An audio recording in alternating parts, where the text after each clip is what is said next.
All right, ladies and gentlemen, welcome back to another episode of there's no episode. I just felt like saying that. Welcome back. It's the smoothest figures in the gaming industry, bringing you guys another video. Today is going to be another one of these videos where I don't cut calm. I got another gaming video coming out today.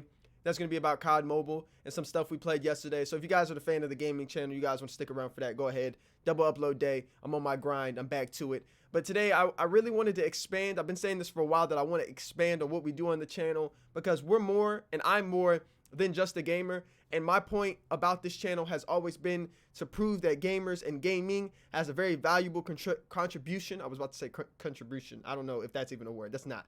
But I always wanted to prove that. So that's what we do on the channel, other than just spreading the gospel, which isn't just little. I don't want to belittle that, but you guys know that's usually what I do on here. So today I want to talk about some stuff that a lot of people who don't game, they don't really seem to understand this logic or this basis of gamers really pushing their brains and their physical abilities to really improve themselves. And I really see this a lot with the trend of just, how the social media and the media in general push the narrative of gamers. There's a lot of gamers out there, right? I think there was a study that was produced the other day that I read about 270 million people in America play video games, which is astonishing and amazing, but that also leaves a lot of room for growth. We need to make sure that we're using gaming not only as a platform to enhance ourselves, but also as a platform to spread messages and a platform to spread and share our paradigm and our ideas with other people. And I think in the gaming community, there's nobody who's really been able to do that successfully, at least continually. And that's what I want to do on the channel. And I've been saying that for a while now, that not only do I just want to talk about other things that don't just pertain to gaming, but also that they pertain to gaming and help us allude to the way gaming is portrayed. If I'm not, confusing you guys with a lot of, structure or sentence structures and big words, that's never my intentions. But again, I just want to make sure that I'm saying the right things here, because you never know who can watch these videos. And for those of you guys who are familiar with the channel, this may not be nothing new to you. You guys are also familiar with how we play games and how we talk about games, how we come through with the video games. Again, man, I go through my Ghost of Tsushima review. You can see it with the Patient review. You can see it with the Red Dead Redemption review. You can see it with the Call of Duty reviews and how I talk about games. I really like to break down these games because I feel like when you play video games, your brain is being stemmed and it's being used in a way that's very productive. It's not like watching a movie, which a movie can do the same thing in certain regards. When you're watching a movie like Inception, Interstellar, or any of the Christopher Nolan movies, you really get like the stimulating effects that really makes your brain think and really makes your brain useful. And if you use your brain in a correct and a very good functioning manner, you can really turn that into a spiritual type of growth, spiritual growth that can really excel you past what the normal, average, everyday person who maybe doesn't play video games wouldn't get. And again, I'm not here to attack anybody. I'm not out here to spread hate for anybody. I just want to spread a message that I feel like should definitely be used. So today we're going to take a look at something that I feel like you guys would definitely appreciate. And what we're going to be talking about today is the left versus the right hemisphere of the brain and how gaming affects both of those and how you can use those to your benefit. I'm jumbling up the words a little bit, but we're going to get this down. This is a very complex structure that I've got to make simple, man. It really is. This is something I've done a lot of studying on, something that I've took a lot of time on. If you guys have seen my montages, some of these projects that I've been working on, Cubics is going to be coming out later that'll help break this down, that I'll give you guys basically a rundown before it comes out. But if you guys haven't seen Wealth, Wisdom, and Success, I encourage you to look that up. I'll be putting that in a link in the description below.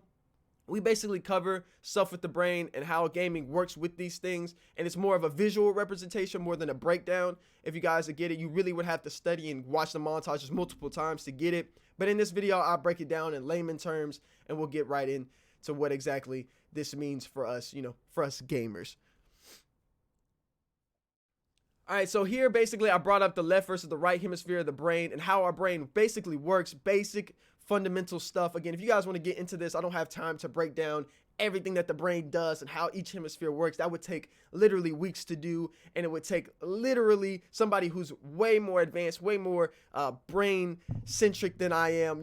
Obviously we all have a brain, we all understand how our brain works, and if you don't, we're going to learn about a little bit today. But I encourage you to definitely do your research and definitely to look this up. But today what we're going to be talking about is how the gaming industry is basically programming or using paradigms and ideas to influence and use these, right? So mostly a lot of gaming would take place over in the right side of the brain. Creativity, intuition, arts, creation, feeling, imagination. This is where most of the gaming realm stems from. When you're creating a game, you're obviously using creativity. How do you come up with the ideas of the game? You're using your intuition, arts, creation. You guys get what I'm saying. I don't understand why creation and creativity aren't in the same thing, but I mean, whatever, it is what it is. But again, in stories and the storytelling, using your feeling, and to come up with the game, of course, using imagination. So a lot of what gamers and gaming is about is a lot of right hemisphere brain using. Like, a lot of it's dominated in the right hemisphere. So what you see with a lot of gamers is you see a lot of artsy, creative, feeling, imaginative people. You get people who are really dominant on that side, which is why when you see gaming reviews and when you see these people who are, whether they're talking about The Last of Us 2, whether they're talking about Red Dead Redemption 2, whether they're talking about any game that they really enjoy, they're very passionate about it, or they very, very strongly hate the game. Like, you really never get people who are balanced and mixed, man. It's just the gaming community, how it works. It's been a fact for a long time that this is how this stuff goes. And it's not that I'm here to knock it or belittle it, but this is why you get that. It's because gaming takes on that role.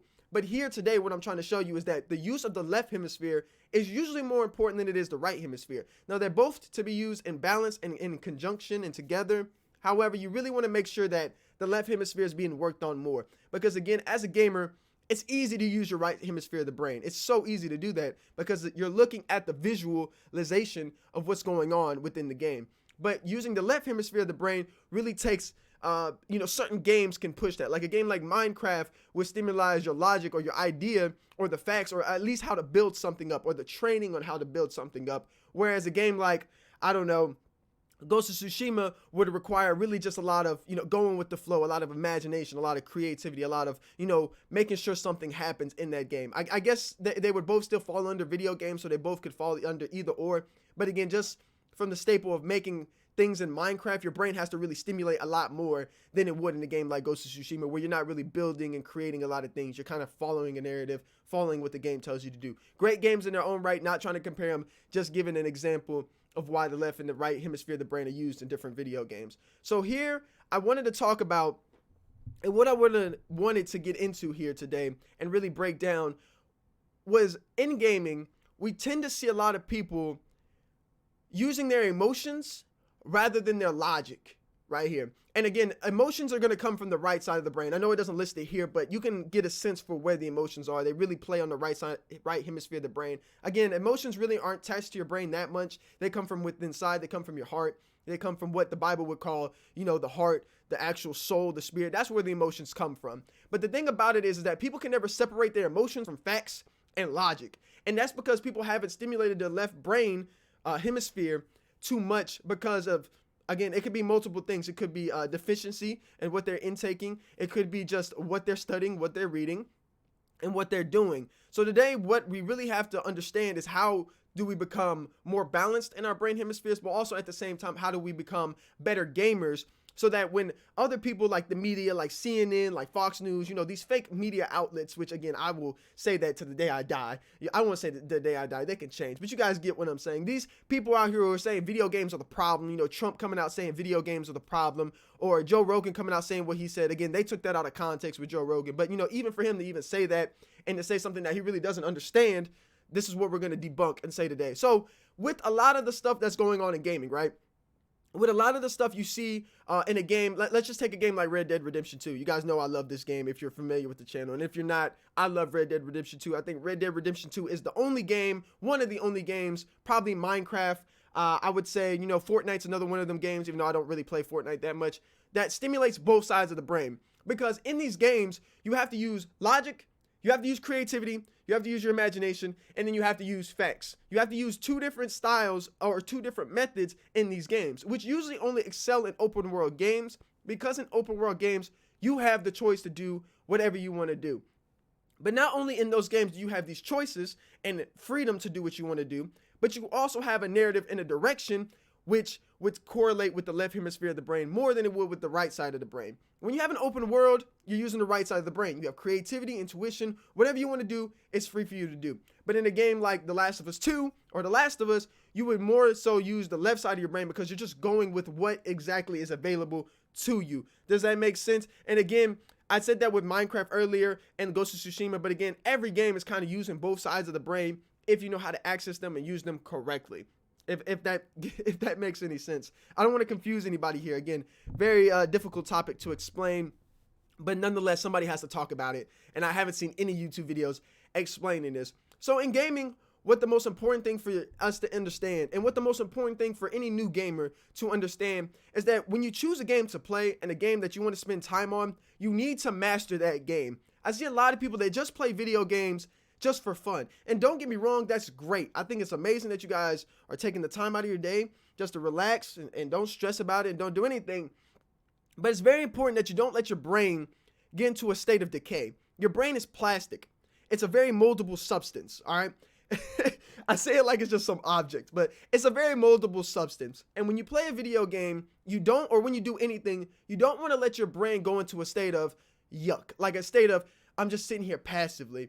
Sometimes that's very useful. Meditation is the most useful thing. Reading is another one. But really what you want to do is you want to stimulate your brain to the point that your brain is growing and being molded to exactly what you need it to do, whatever it is that you're trying to grow or whatever. But most importantly, it has to be stimulized. There's times in gaming where your game or the game won't stimulate you or won't provide you with that extra, that emotional driven thing, that stimulus, I guess you would say. Like, it's like an addiction for some gamers. Some gamers, they're just looking for that next game to stimulate them, to make them feel boom, like to make them feel great. And then there's other gamers who really want to push their logic and their facts and their training to a different way. I know a lot of you guys probably played Cool Math when you were a child or something like that on the computer. That was still a game. It was just pushing you in another level or a different way in order to do that. So I want to make that very, very, very clear that people are playing games, and you see that a lot with Call of Duty people. And I'm not saying this to target the audience, but just coming from it because I used to be in that state of mind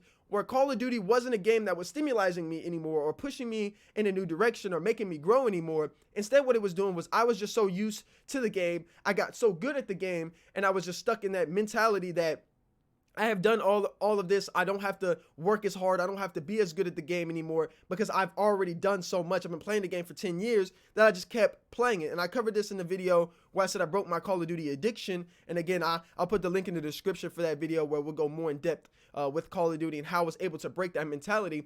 But again, this all stimulizes, and it's all, if I state stimulized one more time, this all comes from basically the idea that your brain cannot fall into a state of decay. So when you play these games, no matter what it is, you got to make sure that you're trying to master and get something out of the game. Once you 100% the game, or you feel like this game is just, there's nothing there for you anymore, you have to move on. And again, most gamers understand this. They just go play a different game and they look for that, which is why gaming really pushes your brain and pushes you as the individual to grow. Because once you're done with the game, once you're done with something, you just move on to the next one, which is fantastic. Or you find something else to push yourself in the game, because that's what gaming is about.